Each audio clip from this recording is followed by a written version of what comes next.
அரசியலில் முழு வெற்றி பெற பியூர் பாலிடிக்ஸ் பயிற்சி பட்டறை நேரடி மற்றும் இணைய வழி. Admission closes on February 21st. வரலாற்று வாய்ப்பை தவறவிடாதீர்கள். 7338824242.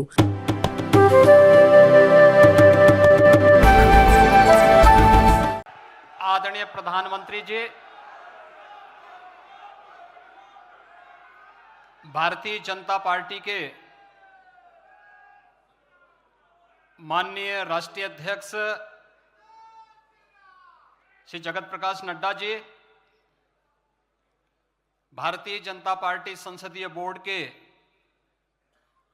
सभी सम्मानित सदस्यगण, देश के अलग अलग राज्यों से आए हुए भारतीय जनता पार्टी के सभी माननीय मुख्यमंत्रीगण, उप मुख्यमंत्रीगण, केंद्रीय मंत्रिमंडल के सभी माननीय मंत्रीगण, राष्ट्रीय परिषद से जुड़े हुए हमारे सभी देश भर से आए हुए बहनों और भाइयों, माननीय रक्षा मंत्री जी ने विकसित भारत, मोदी की गारंटी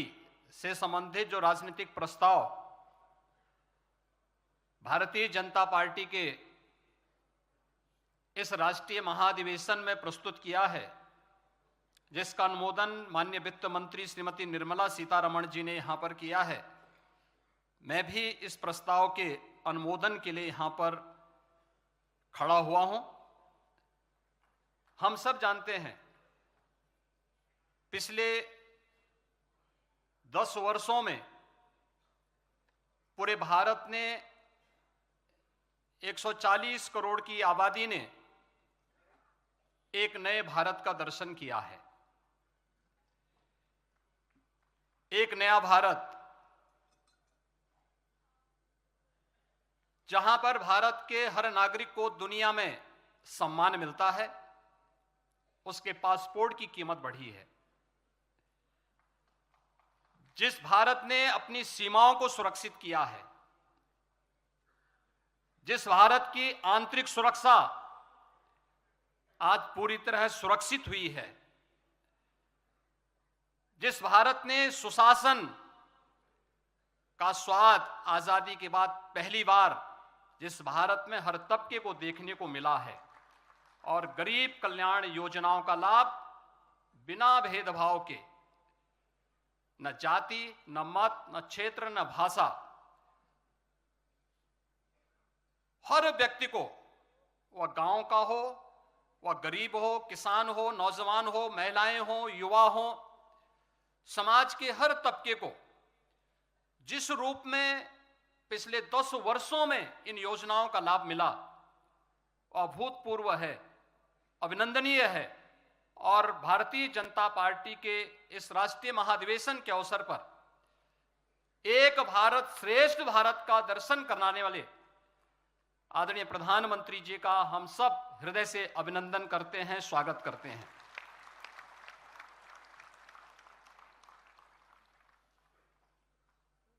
मैं चूंकि उत्तर प्रदेश से हूं तो मैं वहीं से शुरुआत कर लेता हूं।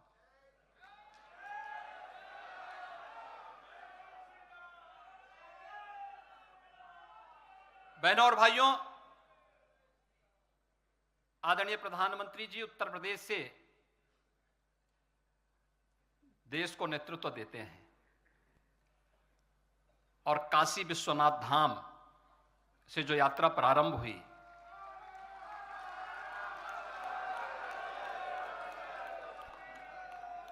आज अयोध्या में प्रभु श्री रामलला अपने भव्य और दिव्य मंदिर में 5 सदी के बाद पुनः विराजमान हो चुके हैं। हर राम भक्त, हर सनातन धर्मावलंबी इस घटना से प्रफुल्लित है और भारत को इस दिन की प्रतीक्षा सदियों से थी। भाव विभोर करने वाला यह क्षण आज अयोध्या में देखा जा सकता है। 22 जनवरी को भी और 23 जनवरी को भी हम लोगों ने देखा था, पूरे देश भर से आए हुए श्रद्धालु जो जहां से भी आया, क्या भावनाएं थी और किस रूप में उमड़ती हुई दिखाई दे रही हैं। दर्जनों पीढ़ियां चली गईं, एक ही कामना के साथ, एक ही तमन्ना थी कि अयोध्या में प्रभु फिर से अपने मंदिर में विराजमान हो जाए, उसका भव्य मंदिर बन जाए। किंतु प्रतीक्षा और संघर्ष निरंतर जारी रहा। श्री राम जन्मभूमि संभवतः विश्व में ऐसा एक अनोखा प्रकरण रहा है जहां बहुसंख्यक समाज को अपने ही आराध्य के लिए उनकी जन्मस्थली पर मंदिर निर्माण के लिए सदियों तक प्रतीक्षा करनी पड़ी, संघर्ष करना पड़ा, हर स्तर पर इस लड़ाई को लड़ने के लिए तैयार होना पड़ा। संतों के स्तर पर बैरागियों ने, पुजारियों ने, नागाओं ने, निहंगों ने, बुद्धिजीवियों ने, राजनेताओं ने, वनवासियों ने और समाज के हर तबके ने जाति पाति, विचार दर्शन, पूजा पद्धति से ऊपर उठ करके राम काज के लिए अपने आप को उत्सर्ग किया और अंततः वह शुभ अवसर आ ही गया जब कोटि कोटि सनातनी आस्थावानों के त्याग और तप को पूर्णता प्राप्त हुई। आज हर श्रद्धालु की आत्मा प्रफुल्लित है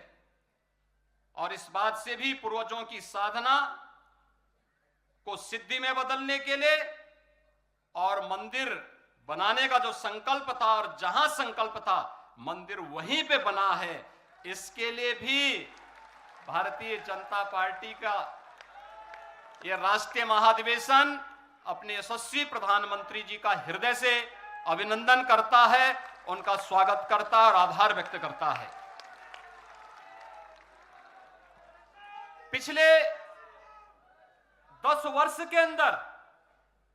पूरे देश के अंदर विकास की जो गति बढ़ी है, अगर उसकी स्पीड आप देखेंगे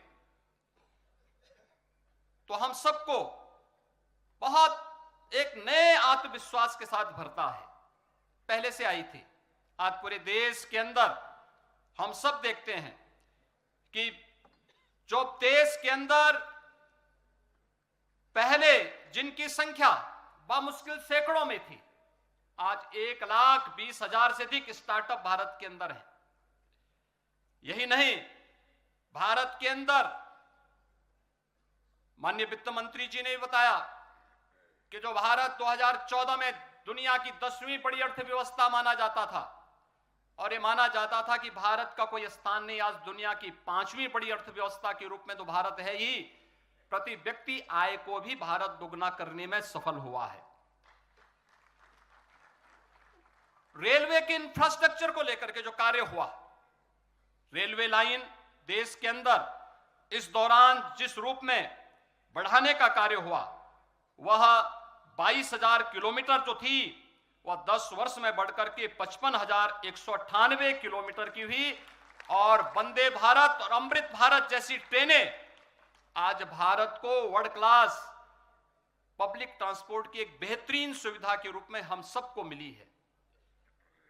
आज भारत के अंदर सड़कों के निर्माण के रूप में अगर आप देखेंगे, हाईवे आज जिस गति से बढ़ रहे हैं, जो पहले 60 से 65 किलोमीटर प्रतिदिन की भी जिनकी रफ्तार नहीं थी, आज 130 किलोमीटर पर डे के हिसाब से भारतीय जनता पार्टी की प्रधानमंत्री मोदी जी के नेतृत्व की सरकार ने पिछले 10 वर्ष में इस स्पीड को आगे बढ़ाने का कार्य किया। और देश के अंदर न केवल इंफ्रास्ट्रक्चर के लिए 7 एम्स से बढ़कर के 22 एम्स होना, आईएम 13 से बढ़कर के 20 होना, आईआईटीज की संख्या 16 से बढ़कर के 23 होना और मेडिकल कॉलेजेस की संख्या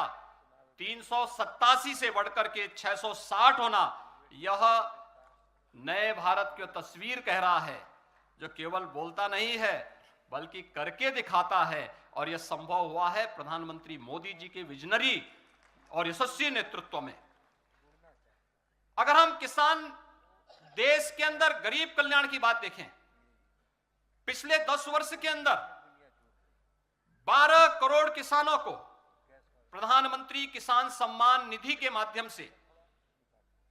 उन लोगों को लाभान्वित करने का कार्य किया गया। प्रधानमंत्री आवास योजना के माध्यम से 4 करोड़ गरीबों को बिना भेदभाव के आवास की सुविधा प्राप्त हुई। प्रधानमंत्री उज्ज्वला योजना में 10 करोड़ से अधिक गरीबों को निःशुल्क